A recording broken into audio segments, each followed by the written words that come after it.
Terima kasih Kamal dan Mazalina. Assalamualaikum dan salam satu Malaysia, Best 510 edisi 9 malam 1 Mac. Bersama saya Ismail Adnan dan tumpuan dimulakan dengan perkembangan luar negara.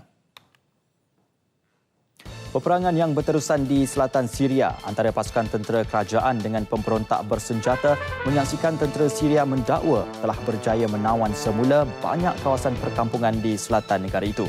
Peperangan besar didukung kumpulan Syiah Lubnan Hezbollah yang pada mulanya mencapai sedikit kejayaan sebelum memperlahankan rentak. Selatan merupakan kubu kuat terakhir puak utama pembangkang bukan jihad kepada Presiden Bashar al-Assad yang mengawal kebanyakan barat Syria selepas perang saudara tamat 4 tahun lalu.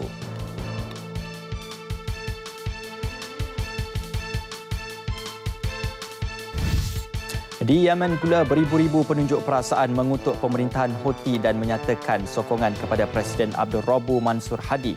Mereka berarak di bandaraya Ib sementara beratus-ratus lagi menunjuk perasaan di sana.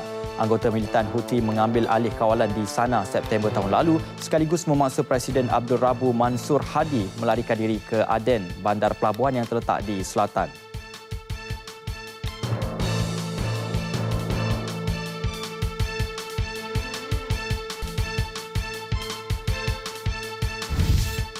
Sementara itu, di Saint Petersburg, Rusia, penyokong pembangkang mengadakan perhimpunan besar-besaran sebagai tanda berkabung dan memberi penghormatan kepada pemimpin pembangkang Boris Nemtsov yang ditembak mati semalam. Rakyat Rusia menyatakannya adalah satu tindakan keganasan bertujuan menakutkan orang ramai. Boris ditembak mati ketika berjalan atas jambatan Sungai Moskva dengan seorang wanita Ukraine.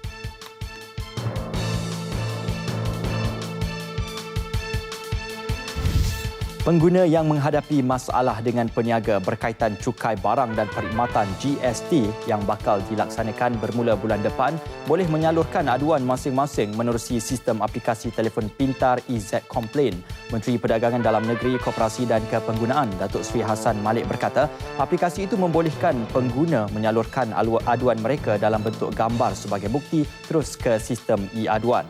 EZ Complain dibangunkan dengan kerjasama Unit Pemodenan Tadbiran dan Perancangan Pengurusan Malaysia Mampu di bawah program One Government App Store. Penubuhan Jawatan Kuasa Integriti Pengurusan Tabung dan Dana Banjir ternyata berjaya menangani isu ketirisan dana kerajaan dengan memastikan hanya kumpulan yang benar-benar layak menerima bantuan. Pengarah Jabatan Pembangunan Persekutuan JPP Kelantan, Datuk Makhtar Mustafa berkata, jawatan kuasa berkenaan yang ditubuhkan membantu jawatan kuasa pasca banjir Kelantan dalam proses mempertimbangkan setiap permohonan. Penubuhan jawatan kuasa berkenaan berjaya mendidik penduduk terjejas banjir lebih bertanggungjawab dan jujur dalam mengemukakan maklumat yang diperlukan.